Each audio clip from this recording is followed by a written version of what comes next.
국민의힘 국회의원 박충건입니다. 저는 오늘 너무나도 참담한 심정으로 이 자리에 섰습니다. 이번 계엄 사태에 책임 있는 정치권의 한 사람으로서 알겠습니다.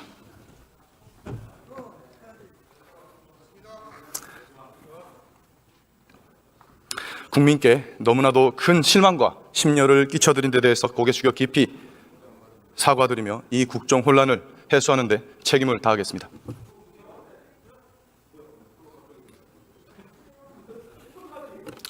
오늘날 전 세계는 치열한 전쟁 중입니다.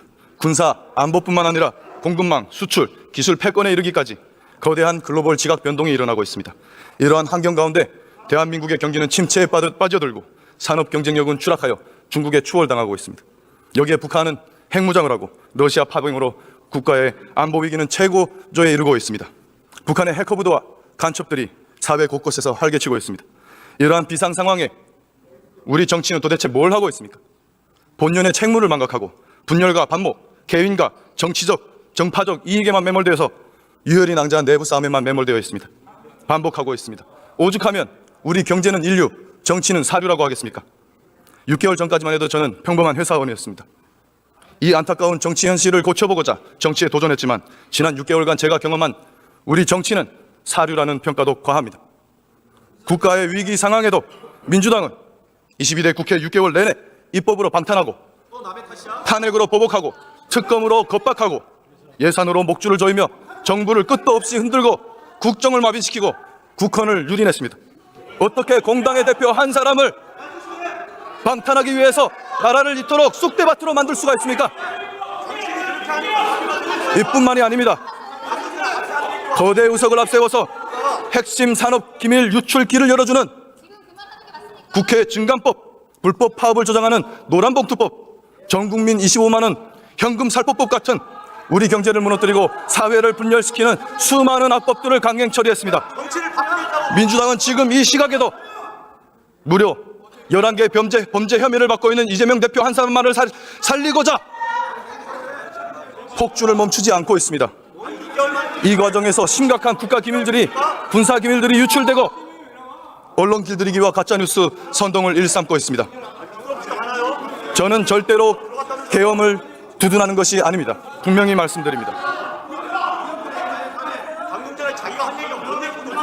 국방부 차관님 단상으로 나와주십시오. 들어주십시오.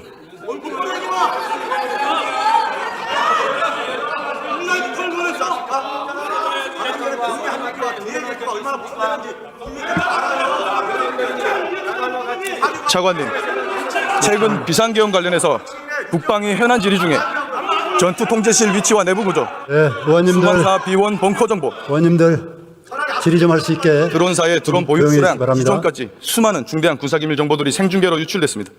거기다 정보사 요원 5명의 실명까지 거론됐죠. 차관님, 이런 정보들이 유출되면 어떤 일이 일어납니까? 예, 답변 과정에서 중요한 군사 정보들이 유출되는 것은 저희들의 여러 가지 안보상에서 심대한 위협이 된다고 생각합니다. 신원이 노출된 요원들 같은 경우에는 작전에서 더 이상 작전을 수행하지 못할 수도 있지 않겠습니까?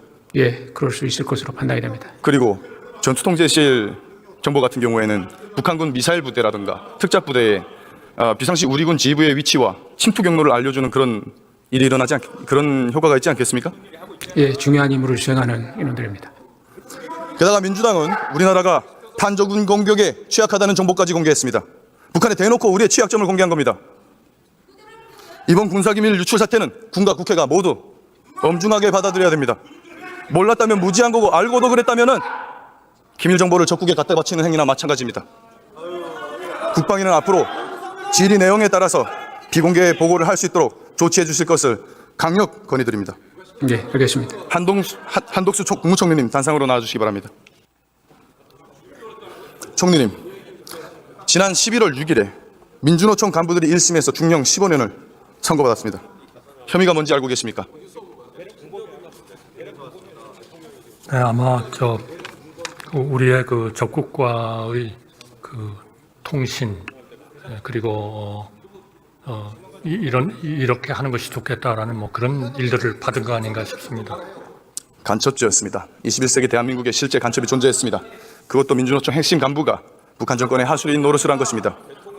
이들은 2018년부터 4년간 총 102차례에 걸쳐서 북한 정권과 지령을 주고받았습니다. 청와대와 미군 기지 같은 군사정보들을 입수하고 이태원 참사를 세월호 사건처럼 촛불 시위 투쟁을 추진하라는 것이었습니다. 총리님, 이 정도면 파렴치한 종북 반국가 세력 아닙니까? 간첩을 두둔하는 겁니까 지금? 총리님, 우리나라에서 압력하는 이 간첩들 이들뿐만이 아닐 것입니다. 이들을 잡아내는 역할은 누가 합니까? 이러한 간첩에 대한 대응 기관들이 있습니다만 최근에 이런 수사권 조정 이런 것들에 의해서 조금 옛날과 같은 그러한 그 능력은 발휘하지 못하고 하는 평가들이 많습니다. 이 부분에 대해서는 우리 정부도 그렇고 또 우리 국회하고도 적극적으로 협의를 해서 이러한 부분들이 잘 국가 보위를 위해서 작동될 수 있도록 그렇게 노력을 해야 된다고 생각합니다. 그렇습니다. 경찰의 대공수사권은 제대로 허점이 많습니다. 국정원의 대공수사권 누가 박탈했습니까? 여기 앉아 계신 민주당 의원들입니다. 민주당입니다. 민주당이 국정원의 대공수사권을 박탈했어요. 국가안보를 위협하는 간첩을 잡지 말라는 것 아닙니까? 올해 6월에 미국의 항공모함을 불법 촬영하다가 입건된 중국인 유학생 3명, 이들이 2년간 촬영한 휴대폰에 저장된 수많은 우리나라 군사시설 사진들이 발견됐습니다. 총리님, 이들 외국인의 간첩 행위를 간첩죄로 엄벌할 수 있습니까? 이거는 당연히 지금 적국을 위해서 간접한 자를 처벌하게 돼 있는 데에서 이런 간첩죄의 적용 범위를 외국으로 확대하는 법안이 국회에 제출되었다고 생각합니다.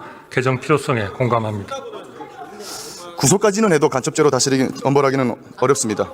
올해 8월 2019년부터 정보사 기밀 요원들과 그들의 신분과 중요한 군사기물을 중국에 팔아넘긴 군 간부가 구속됐습니다. 들으세요. 간첩 얘기하고 있잖아요. 총리님, 북한이 아닌 중국 같은 외국에 우리 군사기밀 정보들을 유출한 사람들을 간첩죄로 엄벌할 수 있습니까? 지금은 법률적 이비가 있는 것 같습니다. 따라서 간첩죄 적용 범위를 외국으로 확대하는 법안이 국회에 제출이 돼 있으니까 이 개정 필요성에 적극적으로 좀 우리 국회가 논의하시고 심의를 해주시기 바랍니다. 네, 그래서 이 간첩죄 조항을 개정하려 했던 겁니다. 이것도 누가 맡고 있습니까? 네. 이것도 누가 맡고 있습니까? 민주당입니다. 민주당은 내란을 막았습니다. 빨리 통과시키기 바랍니다. 총리님, 그리고 최근 감사원장이 탄핵당했습니다. 도대체 무슨 잘못을 했길래 탄핵당해야 됐습니까?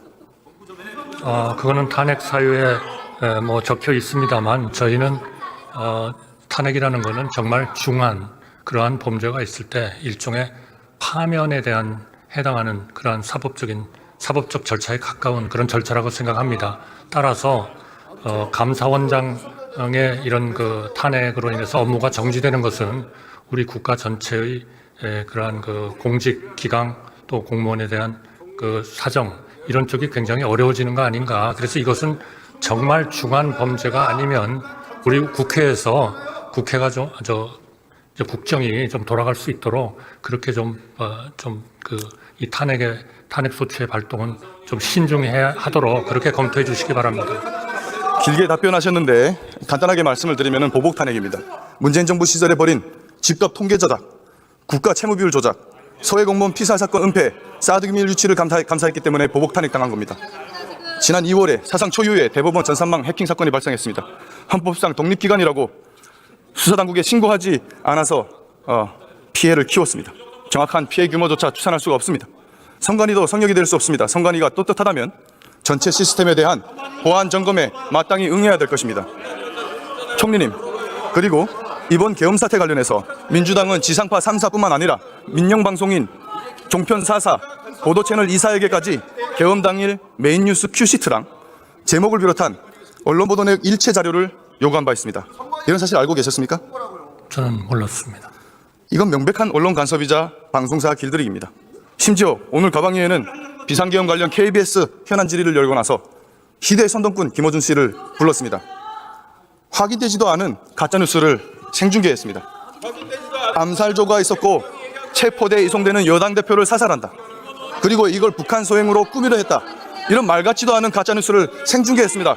이곳 국회에서 이를 제지하지 않고 국무위원 자석까지 내준 가방위는 국회의 품격을 심각하게 훼손했습니다. 총리님, 민주당의 이런 행태 어떻게 생각하십니까? 저는 그러한 것들이 과방위에서 저는 처리가 잘 되어야 된다고 생각하고요. 만약 그러한 것들이 현재의 우리 사법 시스템에 저촉이 된다면 그러한 절차에 따라서 또 어떤 절차를 밟을 수 있지 않겠나 이렇게 생각합니다. 알겠습니다. 무슨 돈으로 가짜뉴스, 무슨 돈으로 가짜뉴스라고 하는 겁니까? 무슨 말이 가짜뉴스라는 것이 근거가 무엇입니까? 밝히십시오. 확인해 봤습니까? 출처를 대십시오. 무슨 말이 왜 가짜뉴스예요? 주장만 하지 마시고 근거를 대세요. 존경하는 국민 여러분, 지금 이 순간 저희 여당은 여러분께서 느끼시는 분노와 실망을 깊이 통감하고 있습니다. 정부 여당을 믿어주셨던 국민 여러분의 마음을 생각하면 고개조차 들 수가 없습니다. 이 모든 책임을 외면한다면 국가의 미래도 국민의 신뢰도 다시는 회복하지 못할 것입니다. 지금 대한민국의 명운은 바람 앞에 등불과도 같은 상황입니다. 저는 결코 정부 여당을 두둔해달라는 것이 아닙니다. 국민께서 우리 당에 108석에 108석이라는 개헌 저지선까지 허락해 주셨음에도 불구하고 민주당의 입법 독재와 계엄 사태를 막지 못한 무기력한 저희에게 엄중한 해처리를 들어주십시오. 어떠한 질책도 감내하겠습니다. 마찬가지로 이재명 대표 한 사람만을 살리기 위해서 국정을 멀머삼아 헌정 질서를 유린한 저 무도한 민주당에게도 엄중한 해처리를 내려주십시오.